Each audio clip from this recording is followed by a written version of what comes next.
நம்ம இப்போ பார்த்துட்டு இருக்கிறது வந்து பார்த்திங்கன்னா ஒரு கால்நடை மருத்துவமனை தான். இந்த மருத்துவமனை வந்து கேரளாவில் வந்து சித்தூரில் தத்தமங்கலம்ங்கிற ஒரு இடத்துல தான் இருக்குது. இந்த மருத்துவமனையில் என்ன சிறப்பு அப்படின்னு பார்த்திங்கன்னா 24 ஹவர்ஸ் இங்கே வந்து டாக்டர் இருப்பாங்க. அது இல்லாமல் நம்மளுடைய வீட்டில் வளர்த்துற செல்ல பிராணிகளாகட்டும், இல்லை நம்ம மாடு, ஆடு, கோழி இந்த மாதிரி என்ன விலங்குகளாகட்டும் எதை கொண்டு போனாலுமே உடனடியாக ட்ரீட்மெண்ட் பண்ணிடுவாங்க. இங்கே ஆப்ரேஷன் வரைக்குமே இங்கே பண்ணுறாங்க.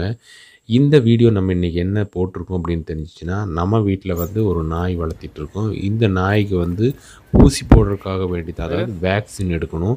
அதுக்கு வேண்டி தான் நம்ம இந்த இடத்துக்கு வந்திருக்கோம். இந்த வேக்சின் எடுத்துகிட்டு இதுக்கப்புறமா இதுக்குள்ளே வந்து என் நாய்களுக்கெல்லாம் எந்த விதமான ட்ரீட்மெண்ட் எல்லாம் பண்ணுறாங்க அப்படிங்கிறத நம்ம வந்து இன்றைக்கி வீடியோவில் பார்க்க போகிறோம். இப்போ நம்ம கொண்டு வந்திருக்கிற இந்த நாய்க்கு வந்து இன்ஜெக்ஷன் போட்டுட்டோம். இன்ஜெக்ஷன் போட்டதுக்கப்புறமா இவங்க வந்து ஒரு கார்டு கொடுத்துருக்காங்க. இந்த கார்டில் வந்து இந்த நாயினுடைய எந்தெந்த டைமில் இன்ஜெக்ஷன் போட்டிருக்கோம் அப்படிங்கிறது, அதாவது வேக்சின் எந்தெந்த டைமெல்லாம் எடுத்திருக்கோம் அப்படிங்கிறது, இனி எப்போவெல்லாம் போடணும் அப்படிங்கிறதுமே அந்த கார்டில் இருக்குது. அந்த கார்டில் பார்த்திங்கன்னா இந்த நாய் வந்து பிறந்த நாள்லேருந்து, அதாவது எந்த டேட்டில் வந்து இது பிறந்துச்சோ அன்னையிலேருந்து வேக்சின் எடுத்து அந்த டேட் வந்து ஃபுல்லாக இருக்கும். அது சொல்லப்போனால் அது ஒரு பர்த் சர்டிஃபிகேட் மாதிரி தான் அந்த நாய்க்கு வந்து. அதுவும் இங்கே தான் கொடுத்துருந்தாங்க. அதை வாங்கி நாங்கள் கையில் வச்சுக்கிட்டோம். அப்புறமா இங்கே பார்த்தீங்கன்னா உள்ளே வந்து நிறைய நாய்கள் எல்லாம் வச்சுருக்காங்க. இது என்ன அப்படின்னு பார்த்துடலாமா? இது என்ன அப்படின்னு பார்த்தீங்கன்னா, இந்த நாய்கள் எல்லாம் வந்து தெருநாய்களை வந்து இங்கே வந்து பார்த்திங்கன்னா அதை வந்து எந்த தொந்தரவுமே பண்ணாமல் ரொம்ப நல்லா ஒரு ட்ரீட்மெண்ட் இதுக்குள்ளே நடக்குது. என்ன அப்படின்னு பார்த்திங்கன்னா, இதுக்கு வந்து குடும்ப கட்டுப்பாடு பண்ணி விட்டுறாங்க. அதாவது இதுக்குள்ளே வந்து மேலு ஃபீமேல் 2 டாகுமே இருக்குது. இந்த 2 டாகுக்குமே வந்து இதுக்குள்ளே குடும்ப கட்டுப்பாடு சிகிச்சை தான் நடக்குது. இது வந்து பார்த்திங்கன்னா ஒவ்வொரு நாய் வந்து அவ்வளோ சொகுசாக இருக்குதுங்க இதுக்குள்ளே. அதுக்கு சாப்பாடு கூட பார்த்திங்கன்னா பெடிகிரி தான். ஏன்னா நம்ம வந்து சாதாரணமாகவே வந்து எப்பாவது தான் நம்ம நாய்க்கு வாங்கி கொடுப்போம். ஆனால் இங்கே வந்து பார்த்திங்கன்னா அந்த ஃபுல் சாப்பாடுமே பெடிகிரி தான். ரொம்ப நல்லா பார்த்துக்கிறாங்க. இந்த அளவுக்கு வந்து தெருநாய்களுக்கு வந்து யாருமே இந்த அளவுக்கு பார்க்க மாட்டாங்க அப்படின்னு தான் சொல்லணும். அந்த அளவுக்கு ரொம்பவும் நல்லா பார்த்துக்கிறாங்க. அதை வந்து ஒரு என்ன சொல்கிறது, நம்ம வீட்டில் ஒரு பெட்டு நாய் இருந்தால் கூட அந்த அளவுக்கு பார்க்க மாட்டாங்க. அவ்வளோ நல்லா பார்த்துக்கிறாங்க. அது இல்லாமல் இந்த ஒவ்வொரு நாய்களும் பார்த்திங்கன்னா அந்த உடம்புல வந்து புண்ணு இருக்குது, நிறையா வியாதிகள் இருக்குது. அதை பார்க்குறக்கு நமக்கு தொடர்க்கே அருகருப்பாக இருக்குது. ஆனால் இங்கே ஒர்க் பண்ணுறவங்கெல்லாம் பார்த்திங்கன்னா அதை பற்றி ஒன்றுமே கண்டுக்கிறதே இல்லை. அந்த நாயை வந்து அவ்வளவு ஒரு செல்லமாக தான் பார்க்குறாங்க. ரொம்ப நல்லா ட்ரீட்மெண்ட் பண்ணுறாங்க. அந்த ட்ரீட்மெண்ட் பண்ணுறவங்கக்கிட்ட வந்து நான் சில கேள்விகள்லாம் கேட்டிருந்தேன். அதுக்கு அவங்க பதிலும் சொல்கிறாங்க. அதை நம்ம இப்படியே பார்த்துடலாமே. வணக்கம்ங்க. நீங்கள் இந்த நாயெல்லாம் வந்து இந்த கூட்டுக்குள்ளே வச்சுருக்கீங்க இல்லையா? இதுக்கெல்லாம் வந்து என்ன ட்ரீட்மெண்ட்டுக்காக இந்த நாய்களை இங்கே கொண்டு வந்து வச்சுருக்கீங்க தெரிஞ்சுக்கலாமா? அது குடும்ப கட்டுப்பாடு இருக்கீங்க. இது எப்படி எல்லாம் ஒரே பக்கம் இருந்து பிடிக்கிறீங்களா? எல்லாம் ஒரு ஏரி சொல்லுவாங்க டாக்டர். அங்கேருந்து பிடிச்சி அங்கே இடத்துல வந்து விட்டுருவீங்க. இது சர்ஜரிக்கு முடிஞ்சது. சர்ஜரி பண்ணது முடிஞ்சது, நேற்று முடிஞ்சது. அதான் தண்ணியில் வச்சு விட்ற பெடிகிரி போட்டிருக்காங்க பாருங்க. சாப்பாடு தான் இல்லையா? அதெல்லாம்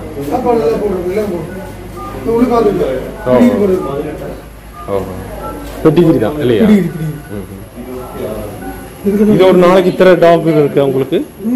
எத்தனை டாக்? 200 மாசம் பிடிக்கும். எந்த ஏரியாவில் சொன்னீங்கன்னாலும் அது பிடிச்சிருக்கு. பஞ்சாயத்தில் போய் பஞ்சாயத்தில் எழுதி கொடுக்கணும் இல்லையா?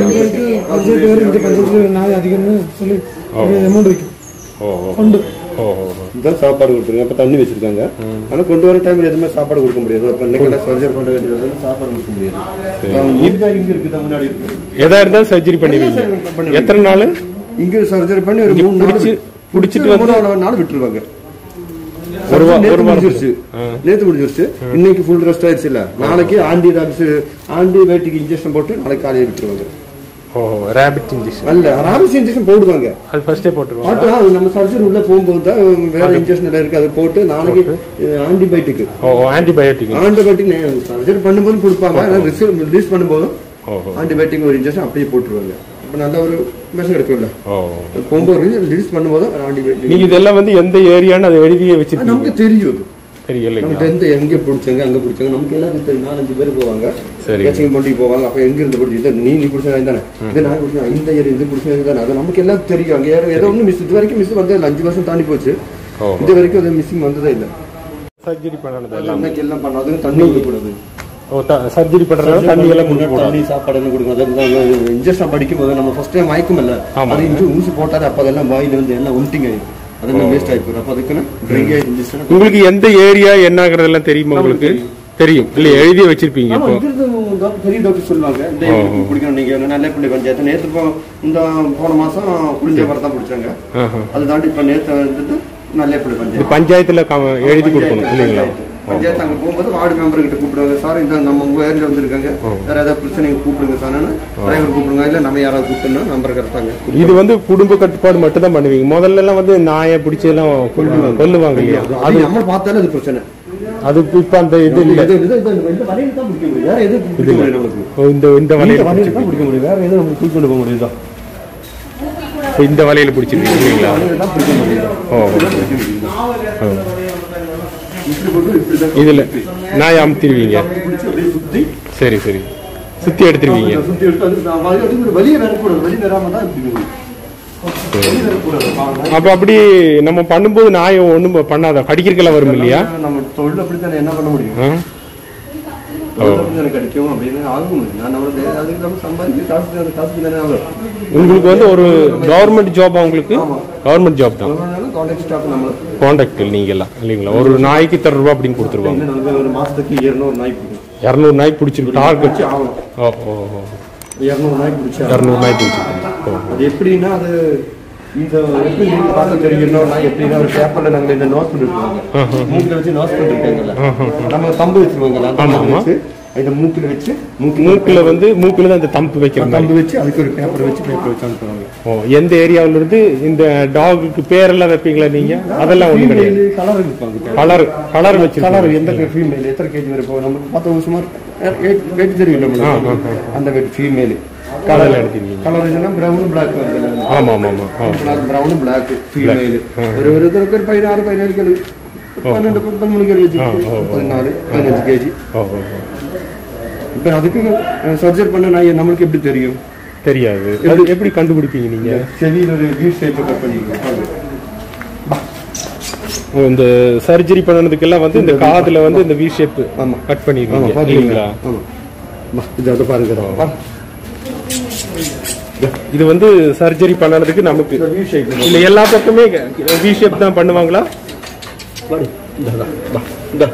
எல்லா பக்கம் வி ஷேப் தான் பண்ணுவாங்க. வி ஷேப்ல கட் பண்ணிருக்கீங்க இல்லையா? தெரியுது தெரியுது. அப்படிதான் கட் பண்ண. அப்ப நமக்கு தெரியல நம்மளுக்கு சர்ஜரி பண்ணதாய் நமக்கு தெரியல. இது சர்ஜரி முடிஞ்சது, நேற்று சர்ஜரி முடிஞ்சது. இப்போ சர்ஜரி பண்ணது திரும்பவும் அந்த கம்ப்ளைண்ட் வேற கம்ப்ளைண்ட் வராது, மறுபடியும் குட்டி போடுறதுக்கு வாய்ப்பே இல்லை. அது நம்ம அது உடம்பாடு கட் பண்ணி அந்த இது எடுத்துருவோம், அது கர்ப்பத்தை எடுத்துருவோம். அதே மாதிரி ஆண் நாய்க்கும் வந்து கொட்டை எடுத்துருப்பாங்க. அது பிரச்சனை வருது இல்லை. ஓஹோ. இப்போ இந்த லைனில் இருக்கிற இந்த நாய்கள் எல்லாம் பார்த்தீங்கன்னா இப்போ ஆப்ரேஷன் பண்ணி இன்றைக்கி நேற்று தான் ஆப்ரேஷன் பண்ணியிருக்கு. ஆப்ரேஷன் பண்ணி எல்லாம் வந்து டயர்டாக படுத்துருக்கு. அதுக்கெல்லாம் பார்த்திங்கன்னா இவர் தான் வந்து இதுக்கு சாப்பாடு கொடுக்குறவர். இவர் வந்து இந்த எல்லா நாய்களுக்குமே டெய்லியுமே வந்து 2 நேரம் 3 நேரம் வந்து சாப்பாடு கொடுத்துருவாங்க. இது எல்லாமே பெட்டிகிரி தான். இது பார்த்திங்கன்னா ஒரு நாய் பாருங்கள், அப்படி படுத்துட்டு அப்படியே ஜாலியாக சாப்பிடுது. ஆனால் அதுக்கு டயர்ட் இருக்குது, அதனால தான். குளிக்கலாம் வைப்பீங்களா? இது அதெல்லாம் பண்ண மாட்டீங்க. கொண்டு வந்தது அப்படியே அது சர்ஜரி பண்ணி குளிக்கக்கூடாது, குளிக்கக்கூடாது.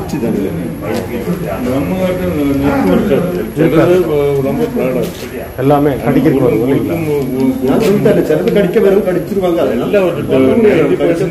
நமக்கு ஃப்ரெண்ட்லி கிடையாது. சரி, எல்லாம் தெருநாய் தான். அப்போ எல்லாம் ப்ராடக்ட். சரி சரி சரி. கடிச்சிருவாங்க.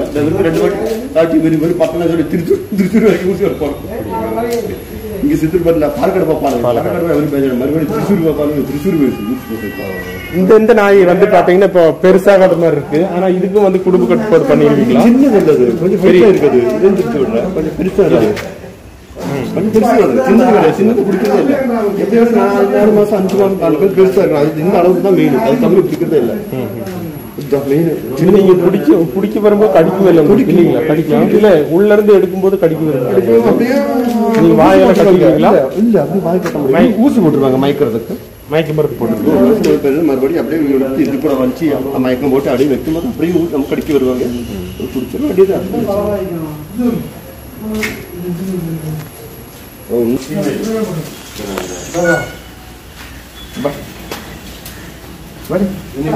இங்கே நிற்கிது பாருங்க அந்த மினி டோர், இதில் தான் வந்து இந்த நாய்களை எல்லாம் வந்து பிடிச்சிட்டு வருவாங்க. எத்தனை பிடிப்பீங்க ஒரு நாளைக்கு இதில்? ஒரு நாளைக்கு 2 டோக்கு இருக்காங்க இங்கே. சரிங்க. இப்போ 200 நாய் நமக்கு டார்கெட் ஆகி ஆகும். இல்லை ஒரு நாளைக்கு இப்போ ஒரு ட்ரிப்பு போனால் எத்தனை பிடிப்பீங்கன்னு கேட்கணும். இதில் 15 எண்ணம் 10 15 அதில் கொள்ளும். இதெல்லாம் ஒன்றா ஏற்று போது சண்டை வராது. பேசாமல் இருக்கு எல்லாம் எதுவுமே சண்டை பொறுப்பாங்க. ஏற்றும் போது அவன் ஜனங்களும் உள்ள பாரு சவுண்டு வருமே சண்டை வருமே. ஒன்று பார்த்துருங்க, நீங்களே பார்த்துருங்க. உள்ள ஏற்றி விட்டா எல்லாம் எது எங்கே கொண்டு வர அவரே பயமாட்டு இப்படியே பார்த்துருப்பாங்க. இப்போ நீங்கள் இது கொண்டு வந்து ஓப்பன் பண்ணும்போது இப்போ எல்லாம் ஒட்டா வெளியே இல்லை ஒன்று தான் ஒருத்தன் ஒரு பக்கம் நிற்பான். நான் ஒருத்தன் தூக்கிட்டு வர இப்படியே எடுத்து போயிருவாங்க. அப்படியே அதுக்குள்ளே போய் பிடிக்கும் போது எப்படி கையிலேயே பிடிச்சிட்டு ஒரு கேஸ் மூலம் சொல்லியிருக்கேன். இதில் தான் கொண்டு வருவாங்க. இங்கே எதில் அதுக்கு இதுதான் டைட் ஆகாது, எதுவும் ஆகாது. இது வந்து கழுத்தில் மாட்டிடுவீங்களா? இது மாட்டி இப்படி டைட் பண்ணுவாங்க. இங்கே டைட் பண்ணிடுவீங்க. அப்போ லூஸ் பண்ணுறது இப்படி தான் லூஸ் பண்ண முடியுதா? ஓஹோ லூஸ் ஆகிடுச்சு. இதுதான் பிடிக்க முடியும். கவர்மெண்ட் கொடுத்தா எங்கே இது கிட்ட காமிங்க பண்ணுங்க. இது இங்கே எங்கே இது பண்ணால் லூஸு டைட்டாக லூஸு டைட் இப்படிதான். ஓஹோ இப்படி லூஸ் ஆக்கலாம், இப்படி டைட் ஆகலாம். ஆனால் கழுத்து வெறுக்காது. அதுக்கு ஒன்றுமே ஆகுது. பெருசு தானே, இது சின்னது கிடையாது. கொஞ்சம் பெருசாக கொண்டு போடுங்க. வேற தூக்கில குடுக்கலாம் போட்டுருச்சுன்னா சரி சரி சரி நம்ம எப்போ வெளியே உள்ள போக வேண்டியது தெரியும். சரி சரி இப்படி பிடிக்க முடியும். அப்போ இது அதுக்கு ஒரு வலி வராது. எப்படி நம்மளுக்கே வலி வராது.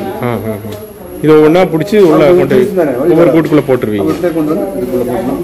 ஒரு நாளைக்கு அப்படியே வச்சு நாளைக்கு சர்ஜ் பண்ணால் எல்லாம் தண்ணி போட்டு ஒரு வாரம் டைம் ஆனால் இல்லைங்களா? ஒரு வாரமா டைம்?